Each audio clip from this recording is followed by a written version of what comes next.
Bon, nous n'avons pas appris énormément de choses que nous ne sachions déjà.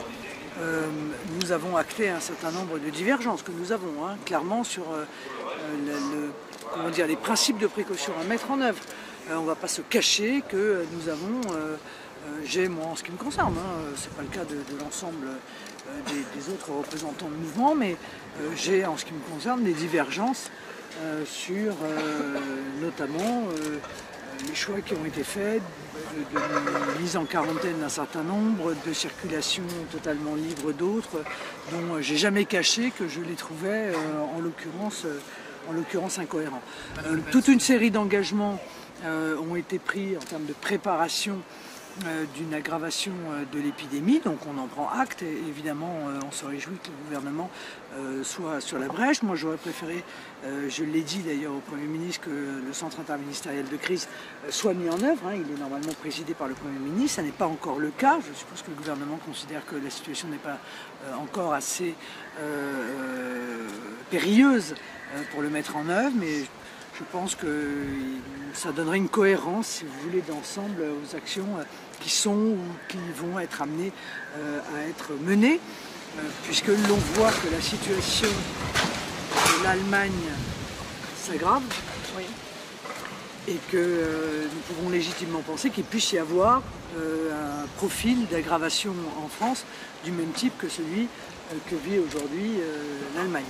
Pas seulement nous d'ailleurs, et d'autres pays qui aujourd'hui enregistrent des cas qui sont encore un nombre minimum et qui pourrait demain être un nombre plus important. Il faut confiner comme en Italie. Mettre au micro pour que tout le monde ait bien votre son. Non merci, j'ai pas envie de me mettre en dessous du truc qui va s'envoler et qui va me tomber dessus. Vous êtes gentil, mais vous voyez, vous avez noté que je suis attentive au principe de précaution. Voilà. Juste une question, comme vous étiez au séminaire, vous avez dit que tous les pays limitrophes fermaient leurs frontières au terrorisme, ce n'est pas le cas. Non, excusez-moi, je crois qu'on s'est mal compris, ou c'est moi qui peut-être me suis mal exprimé. Je parlais expressément de l'Iran.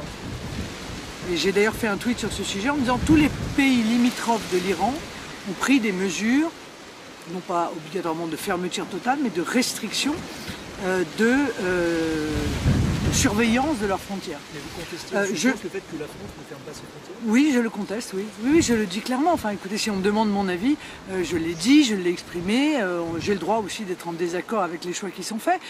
J'ai dit qu'en l'espace de 24 heures, 10 pays, je dis bien 10 pays, ont au moins un cas, alors qu'ils n'en avaient pas, issu, qui est la conséquence de quelqu'un qui serait allé en voyage ou qui est en provenance d'Italie. Voilà, c'est un fait. Vous savez, comme j'aime beaucoup les Italiens, donc c'est pas un problème d'hostilité à leur égard, bien sûr, mais c'est un fait.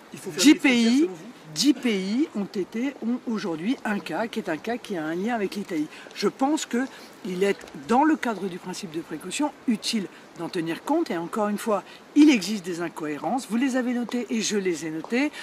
C'est vrai que l'on ne comprend pas pourquoi les enfants qui reviennent d'Italie, on leur demande de faire une sorte d'auto-quarantaine, qui est un concept assez nouveau, mais bon, pourquoi pas. Et que dans le même temps, on laisse 3000 Italiens venir à un match de football à Lyon.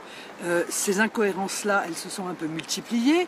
Air France a suspendu ses vols dès le début de l'épidémie en Chine, mais les compagnies aériennes chinoises continuaient à atterrir en France. Bon, moi, je n'ai pas eu de réponse particulièrement précise sur ces incohérences-là, mais maintenant, je prends acte que le gouvernement gouverne, après tout, et c'est bien légitime. Mais je prends acte aussi des divergences d'analyse que je peux avoir avec lui sur un certain nombre, dans un certain nombre de domaines. Il faudrait confiner, est-ce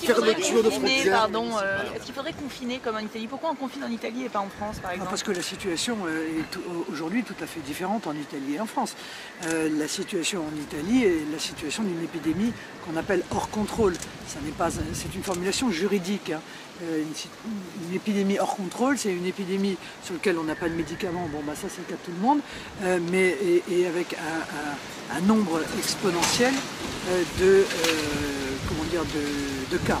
Ça n'est pas encore le cas en France, Dieu merci, et par conséquent il n'y a pas de situation de confinement, même si en réalité on en a déjà fait, me semble-t-il. Ce qui s'est passé dans la station de ski était en fait un confinement. il y a un certain nombre d'écoles qui ont été fermées. Bon, je jure, les confinements, c'est un principe qui est utilisé assez régulièrement. Avez-vous des inquiétudes sur le déroulement des élections municipales? Bon, écoutez, c'est extrêmement difficile de vous répondre. Le gouvernement, alors pour le coup, ne vous répondra pas non plus, parce qu'en réalité, le principe, c'est que, bien sûr, les élections municipales vont avoir lieu. Le principe d'une épidémie et peut-être demain d'une pandémie mondiale, c'est qu'on ne sait absolument pas comment elle évolue. Bon, voilà. Mais je crois que le gouvernement nous a rassurés, si je puis me permettre. Le Premier ministre nous a rassurés en nous indiquant que, a priori, au moment où on se parle, les élections municipales auront bien lieu. Demander la fermeture des frontières à Le Pen, est-ce que c'est pas faire un peu de la politique politicienne à un moment où on aurait peut-être besoin d'unité nationale pour faire face à cette épidémie qui s'annonce? Oui, mais on peut aussi supprimer l'opposition, considérer qu'elle n'a rien à dire et qu'elle n'a pas d'idées et que si elle en a, il ne faut pas qu'elle les exprime. Moi, encore une fois, j'ai été très clair depuis un mois, puisque je me suis intéressé dès le départ à cette épidémie. J'ai même, je crois, été la première à demander, il y a près d'un mois, à ce que l'on suspende les vols en provenance de Chine. Donc vous voyez que j'ai une belle cohérence. Je pense que ça n'est pas peut-être suffisant, la maîtrise des frontières, mais que c'est évidemment un des éléments pour limiter la propagation. Et encore une fois, je vous en donne une preuve, c'est que, je le répète, 10 pays dans les 48 dernières heures, 10 pays dans le monde ont développé au moins un cas qui est lié au foyer infectieux italien. Voilà, donc je pense, oui, que cette idéologie que je ressens, à droite comme à gauche d'ailleurs, qui consiste à dire en aucun cas, jamais il ne faut pouvoir envisager la moindre maîtrise d'une frontière, m'apparaît relever plus de l'idéologie que du pragmatisme qui est nécessaire pour faire face à ce type de crise. Les épidémiologistes eux-mêmes disent que c'est compliqué de... Mais compliqué, bien sûr. Compliqué, bien sûr. Pas suffisant en soi-même, bien sûr. Mais c'est un des éléments qui permet tout de même d'éviter la contamination. Encore une fois, beaucoup de pays ont pris ces décisions. Tous les pays autour de l'Iran ont pris ces décisions. La Russie, qui est pourtant un ami diplomatique de la Chine, a pris des décisions il y a plus de 15 jours maintenant de fermeture totale de sa frontière avec la Chine.